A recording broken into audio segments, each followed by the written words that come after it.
देखिए पिछले क्लास में साझेदारी फर्म के विघटन का थ्योरी बताया था मैंने, ठीक है।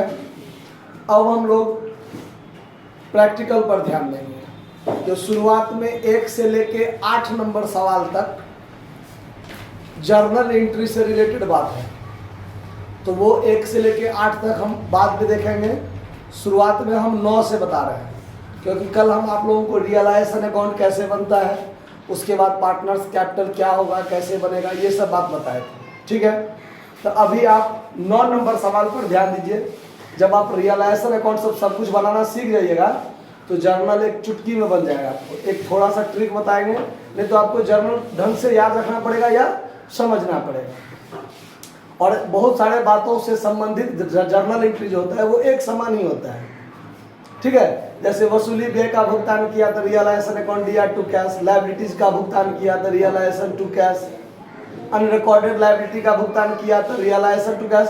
बहुत सारा जर्नल एंट्री एक समान होता है देखने में, तो आपको शुरुआत में कंफ्यूजन हो जाएगा कि देखने में तो सब समान ही लगता है। वो नरेशन क्लियर करता है कि किसके लिए क्या होता है।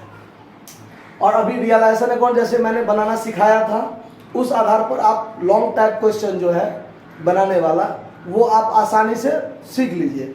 जब आप ये सीख लिए तो फिर जर्नल एंट्री, इसी में एक ट्रिक बताएंगे, किसी भी बात का जर्नल एंट्री आप 1 सेकेंड में बता दीजिएगा, ठीक है। ये आप पहले सीख लीजिए क्या होता है। देखिए 9 नंबर सवाल कहता है कि निम्नलिखित चिट्ठा 31 मार्च 2019 को तैयार किया जाना था या तैयार किया गया था, जिसमें लायबिलिटी साइड में क्रेडिटर है 15,000 का, रिजर्व फंड है 3500 का, और कैपिटल है विमल और श्यामल का 18,000 22,000। क्लियर है बात। उसके बाद एसेट्स साइड में बैंक है, स्टॉक है, डेटर है 9,000 का, 500 प्रावधान घटा है तो 8500 पर बचा है, और फिक्स एसेट्स है 30,000 का, ठीक है। साझेदारी फर्म के चिट्ठे की तिथि को ही विघटित करने का निश्चय लिया, यानी फर्म को क्या कर देना है, बंद कर देना है। अब आगे है आपका कि परिसंपत्ति से निम्न प्रकार वसूल हुई है, स्टॉक से वसूल हुआ, फिक्स एसेट से वसूल हुआ, देनदार से वसूल हुआ, और वसूली का व्यय भी आपको दिया हुआ है सवाल में, ठीक है। लेनदारों को पूर्ण भुगतान किया गया, विमल और श्यामल का लाभ विभाजन अनुपात 2:3 है। कंपनी के पुस्तकों में बंद करने हेतु बनाइए, यानी वसूली खाता हम लोग पहले बना रहे हैं। इसमें भी प्रविष्टियां ही कहता है बनाने के लिए, लेकिन आपको पूरा सवाल दिया हुआ है ना, तो जर्नल अभी हम लोग नहीं बना रहे हैं, पहले डायरेक्ट खाता बनाना हम लोग सीख रहे हैं, ध्यान दीजिए। तो पिछले में हमने बताया था आपको, पिछले क्लास में, कि वसूली खाता कैसे बनता है। तो ये वसूली खाता के लिए सबसे पहले मेरे पास बैलेंस शीट होना चाहिए। आपके सामने में बैलेंस शीट दिया हुआ है ना। तो बैलेंस शीट के एसेट्स साइड से, बैलेंस शीट का एसेट साइड दाहिने तरफ होता है, उस साइड से सभी संपत्ति को कहाँ लिखना है, डेबिट साइड में। रियलाइजेशन अकाउंट के डेबिट साइड में क्या लिखना है टू सन्ड्री एसेट्स, ठीक है। और जो भी संपत्ति है सबको एक लाइन से लिख लेना है। तो लेकिन कौन कौन से संपत्ति को छोड़ देना है, तो कैश, बैंक और पीएल अकाउंट यदि हो बैलेंस शीट के एसेट साइड में, उसको छोड़ देना है। तो देखिए सबसे पहले बैंक है 12,000, उसको छोड़ देंगे। उसके बाद स्टॉक है 8,000, तो यहां लिख लेते हैं, देखिए स्टॉक कितना 8,000। उसके बाद डेटर देखिए डेटर 9,000 का है। जब डेटर यदि स्वतंत्र रूप से डेटर हो, यानी प्रावधान नहीं दिया हुआ हो, तब तो कोई बात नहीं, जो है वो लिख देंगे। लेकिन यदि प्रावधान सवाल में दिया हो, तो जैसे 9,000 का डेटर है, 500 प्रावधान है, तो आप 9,000 पर भी सवाल बना सकते हैं, और घटा के 8500 बचा है ना, उस पर भी सवाल बना सकते हैं। लेकिन बाद में क्या होगा, कभी कभी कंफ्यूजन हो सकता है। जब वसूली में परसेंटेज के आधार पर वसूली दे देगा तो कंफ्यूजन हो सकता है बाद में, ठीक है। तो इसलिए आप लोग क्या कीजिए, तो 9,000 का जो सवाल है ना डेटर, तो डेटर 9,000 है तो आप 9,000 लिखिए, और 500 जो प्रावधान है उसको आप क्रेडिट साइड में by provision for bad debts यहां 500 लिख दीजिए। ये लिख के सिर्फ छोड़ देना है, इस पर और कोई काम नहीं करना है। आया बात समझ में? कोई दिक्कत क्या, कोई समस्या हो रहा समझने में? ध्यान दीजिए, यानी 9000 का जो डेटर है उस डेटर में से प्रावधान जो 500 का है वो प्रावधान क्या कर दीजिए, घटाकर आप 8500 पर भी लिख सकते हैं। और यदि आप यहाँ 9000 रखते हैं तो 500 प्रोविजन को यहाँ लिख के छोड़ दीजिए और इस पर कोई काम नहीं करना है। आया बात समझ में? ये क्या है, तो संपत्ति जो आपका 9000 का है डेटर, 500 बुरने की संभावना थी, 500 बुरने की संभावना थी, इसीलिए मैंने प्रोविजन किया था। तो उतना से मेरा लाभ क्या हुआ हो गया होगा, कम हो गया होगा। लेकिन जब फर्म का विघटन हो रहा है तो बुरने की सिर्फ संभावना थी 500 पर, बुरा नहीं ना, क्लियर तो नहीं है बुरा, उससे भी तो कुछ वसूली हो सकता है। इसीलिए उस 500 को हम क्रेडिट साइड में डालकर क्या करते हैं, छोड़ देते हैं, ताकि क्रेडिट साइड जो बढ़ेगा तो हमने जो लाभ को कम किया था प्रावधान करते समय, ये उतना से मेरा लाभ क्या कर देगा, बढ़ा देगा। इसीलिए यहाँ 9000 रखे हैं और यहाँ 500 तक के छोड़ दिए हैं, ठीक है। उसके बाद अगला एसेट्स क्या है, फिक्स्ड एसेट्स। कितना है, 30,000। टोटल जोड़ दीजिए कितना हो जाएगा, 47,000। क्लियर बात? अब क्रेडिट साइड में क्या लिखना है, बाय सन्ड्री लायबिलिटीज लिख देना है। इसमें क्या सब छोड़ देते हैं हम लोग, साझेदार के हित वाला बात जो भी हो वो क्या करते हैं, यानी लायबिलिटी साइड में देखिए, क्रेडिटर है 15,000 का, रिजर्व फंड है और कैपिटल है। तो रिजर्व फंड साझेदार के लिए होता है, उसको छोड़ देंगे, और पूंजी भी साझेदार के लिए होता है, इसको छोड़ देंगे। यानी ये सब बात पार्टनर्स कैपिटल अकाउंट में जाएगा। कहाँ जाएगा, तो सिर्फ लिखने वाला आइटम कौन है, क्रेडिटर। कौन सा आइटम, कितना रुपया, 15,000। कितना बात समझ में आया? अब आगे चलिए। अब इस संपत्ति से वसूली के बारे में सवाल में नीचे दिया हुआ है। स्टॉक से 6500 आया, फिक्स एसेट से 28,500 आया और डेटर से 8,000 आया। तो जो संपत्ति को बेच के रुपया आया ना, कोई साझेदार तो नहीं कहा है कि फलना साझेदार ने ये ले लिया, मतलब रुपया वसूल हुआ। तो यहाँ क्रेडिट साइड में हम लोग by bank account assets realised लिखेंगे। यहाँ पर बाय कैश अकाउंट या बाय बैंक अकाउंट दोनों में से कोई भी चीज लिख सकते हैं, लेकिन लिखेंगे वैसा आइटम जो हमारे बैलेंस शीट में हो। तो बैलेंस शीट में बैंक है ना, तो हर जगह बैंक शब्द का प्रयोग करेंगे, जहां पर नगद में काम होगा वहां पे। अगर बैलेंस शीट में कैश रहता तो हर जगह कैश का प्रयोग करते, जहां नगद वाली बात होता। अगर दोनों रहेगा किसी सवाल में तो आपकी इच्छा पर डिपेंड है, जो मानकर बनाइए आप, या कैश मानकर बनाइए चाहे बैंक मानकर बनाइए, ठीक है। देखिए अब संपत्ति से वसूली by bank account assets realise. सवाल में देखिए स्टॉक से कितना आया है, 6500। डेटर से कितना आया है, 8,000। और फिक्स एसेट्स से कितना आया है, 28,500। चलिए टोटल मिला के हो जाएगा 43,000 हो जाएगा। अब देखिए, अब सवाल में है वसूली व्यय से संबंधित बात, तो डेबिट में क्या आ जाएगा, to bank account expense realisation expense. कितना रुपया है, 1100 रुपया है ना, तो डेबिट में दे दिए वसूली व्यय। अब क्या करेंगे, अब देखिए लेनदारों का पूर्ण भुगतान किया गया। लेनदार कितना का था, 15,000 का। तो यहां पर to bank account liability paid, यहां क्रेडिटर्स का नाम लिख दीजिए और 15,000 का 15,000 क्या कीजिए इसको पेमेंट। और यहां ध्यान रखना है, किसी भी लायबिलिटीज के पेमेंट के बारे में यदि सवाल में कुछ नहीं कहा गया हो तो उस लायबिलिटीज को पूरा पूरा भुगतान करना है। ध्यान रहेगा, किसी भी संपत्ति से वसूली के बारे में कुछ नहीं कहा गया हो तो उससे पूरा पूरा वसूल करेंगे। समझ में आया बात? जैसे यहाँ पर स्टॉक के बारे में 6500 दे दिया है तो ठीक है, अगर नहीं दिया रहता जो स्टॉक से कितना वसूल हुआ तो स्टॉक से 8 का 8000 हम वसूल करते। समझ में आ रहा बात? चलिए, तो to bank account liability paid 15000 हो गया। अब यहाँ पर मेरा सवाल क्या हो जा रहा है, समाप्त, रियलाइजेशन अकाउंट से रिलेटेड सारा बात हो गया क्लियर।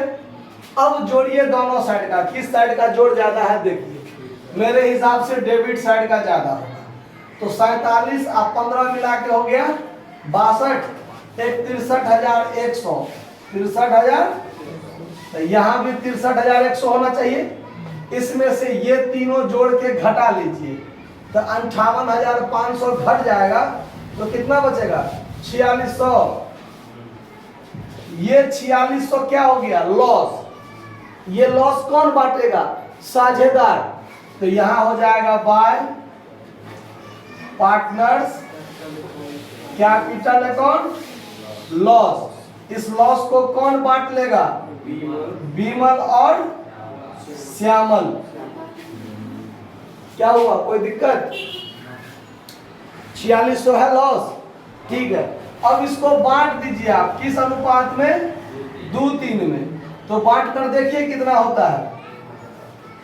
4600 को गुने 2/5 और 4600 गुने 3/5, 5 से इसको काटिएगा तो 800,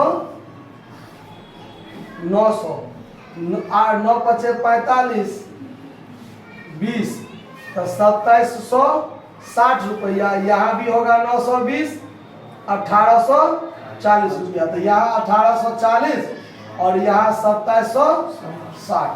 ये बात आया समझ में कि कोई दिक्कत? अब चलिए, अब बनाएंगे हम लोग क्या, पार्टनर्स कैपिटल। ध्यान दीजिए कैसे बनता है पार्टनर्स कैपिटल अकाउंट।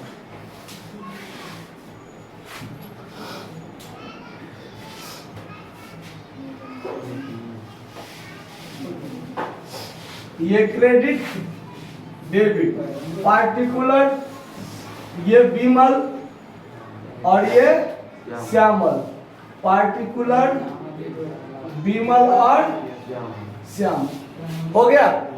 अब देखिए, अब जो आप लायबिलिटी साइड में कैपिटल छोड़े थे, रिजर्व फंड छोड़े थे, ये किस लिए छोड़े थे, क्योंकि ये सब कहाँ आएगा, पार्टनर्स कैपिटल अकाउंट में। तो यहां पर लिख देंगे हम लोग बाय बैलेंस बीडी। कितना है बैलेंस बीडी, 18,000 और 22,000। अब देखिए, तो रियलाइजेशन अकाउंट में ये जो लॉस आया है, ये लॉस यहां आ जाएगा। यहां क्या लिखेंगे, टू रियलाइजेशन अकाउंट लॉस। क्यों लिखेंगे, तो रियलाइजेशन अकाउंट में लॉस हुआ, यहां पर साझेदार बांटा, तो साझेदार का पूंजी घटेगा ना, तो घटेगा तो डेबिट में लिखेंगे, लेकिन क्या लिखेंगे, तो पार्टनर्स कैपिटल में पार्टनर्स कैपिटल का नाम तो नहीं लिखते हैं। तो ये लॉस किस खाता के माध्यम से आया है, रियलाइजेशन अकाउंट के माध्यम से आया है। तो यहाँ पर टू रियलाइजेशन अकाउंट लॉस 1840 और 2760। क्लियर। अब रिजर्व फंड है बैलेंस शीट में, उस रिजर्व फंड को कहां बांटेंगे, रिजर्व फंड।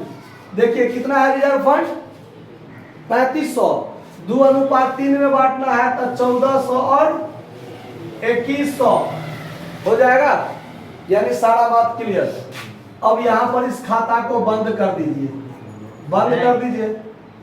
अब तो कुछ बचा नहीं पार्टनर्स कैपिटल के लिए ना, बैंक के लिए अलग से बैंक अकाउंट बनेगा, बैंक के लिए अलग से, क्योंकि कल थ्योरी में बताए थे सबसे लास्ट में बैंक अकाउंट या कैश अकाउंट बनता है। इस चीज को मिलान करने के लिए कि मेरे पास व्यवसाय में कितना कैश हुआ और फिर सब कुछ खत्म करते करते वो सारा कैश खत्म हुआ कि नहीं, मेरे पास कैश बचा तो नहीं, रह ही नहीं सकता है, सारा बात वहीं पर डिस्पैच हो जाएगा, खत्म।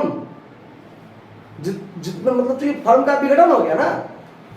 सभी संपत्ति को बेच के कर्जा को भुगतान करते करते साझेदार को पेमेंट करते करते सब खत्म, रुपया बचने का बात ही नहीं पैदा होता है। आया बात समझ में?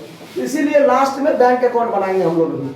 देखिए अब ये जोड़ के कितना आया 19,400, ये 24,100, यहाँ 24,100 लिखेंगे, 19,400 लिखेंगे। इसमें से इसको घटाइए और देखिए जो बचेगा उसको क्या कर देंगे, to bank account final payment, FP final payment. 19,400 में से ये घटाइए, कितना होता है? घटाने में सबको पैसा खर्च हो रहा है, वीडियो लंबा हो जाएगा, नहीं समझते हैं। कैलकुलेटर तैयार रखिए, तभी से बोल रहा है कि घटाइए, देखिए कितना होता है घटा के। 19,400 में से 1,840 घटाइए, 17,560, और 24,100 में से 2760 घटाइए, 21,340। ठीक है, अब लास्ट में क्या बनाएंगे हम लोग, बैंक अकाउंट बनाएंगे ना। देखिए बैंक अकाउंट, जिस तरह बैलेंस शीट बनाते हैं और बैलेंस शीट का दोनों साइड बराबर हो जाता है तो कहते हैं ना मेरा सवाल सही हो गया। अब यहाँ पर हमारा कैश या बैंक दोनों साइड क्या हो जाना चाहिए, स्वतः बराबर होना चाहिए। पार्टिकुलर अमाउंट, डेबिट साइड में सबसे पहले आपके पास जितना रुपया था टू बैलेंस BD कितना लिख दीजिए, और यहाँ देखिए संपत्ति को बेच के वसूली कितना हुआ, रियलाइजेशन के क्रेडिट में है बैंक, और बैंक अकाउंट के डेबिट में क्या होगा, to realisation account assets realised से कितना रुपया, यानी 12,000 मेरे पास कैश पहले से था और 43,000 रुपया हमको संपत्ति को बेच के प्राप्त हुआ ना। अच्छा, अब हमारा कैश कहाँ खर्चा हुआ, देखिए यहाँ पर एक्सपेंस में 1,100 खर्च हुआ, लायबिलिटी पेड में 15,000 खर्च हुआ, तो मेरा बैंक घटेगा क्रेडिट से ना। तो यहाँ पर क्या लिखेंगे, बाय रियलाइजेशन अकाउंट एक्सपेंस कितना रुपया घटा, by realisation account liability paid कितना किए, 15,000। उसके बाद अब इसमें कहीं है कैश नहीं है। अब पार्टनर्स कैपिटल में देखिए साझेदार को जो पेमेंट किए तो हमारा कैश घटा ना, तो घटा तो क्रेडिट में दीजिए, किसके माध्यम से घटा, partners capital account final payment के माध्यम से ना। तो बीमल और श्यामल कितना कितना पेमेंट हुआ, और 21,340, ये जोड़ के कितना हुआ, 38,900 हुआ। अब देखिए दोनों साइड जोड़ के कितना होता है, इधर 55,000 हुआ तो इधर भी 55,000 होता है कि नहीं होता है, देख लीजिए, और ये हो जाता है, मतलब सवाल बनकर तैयार। किसी को कोई दिक्कत, अगर दिक्कत हो तो बोलिए, नहीं तो नोट कर लीजिए। धन्यवाद।